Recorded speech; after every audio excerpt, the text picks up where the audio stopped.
صلوا عليه وآله.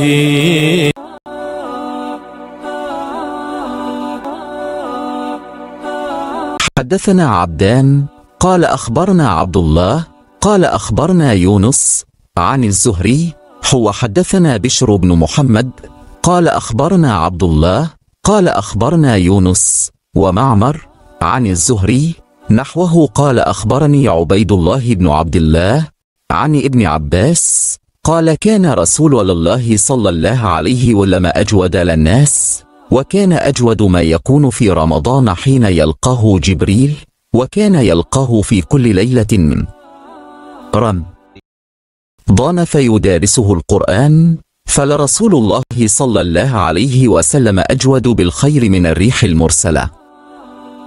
رسول اللہ صلی اللہ علیہ وآلہ وسلم سب لوگوں سے زیادہ جواد سخی تھے، اور رمضان میں دوسرے اوقات کے مقابلے میں جب جبرائیل علیہ السلام آپ صلی اللہ علیہ وآلہ وسلم سے ملتے بہت ہی زیادہ جود و کرم فرماتے۔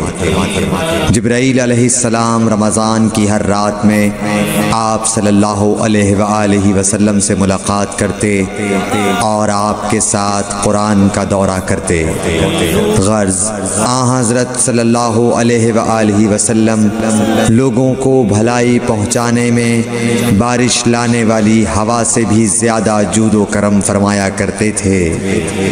Chapter on the Jibreel used to meet Prophet peace be upon him every night of Ramadan.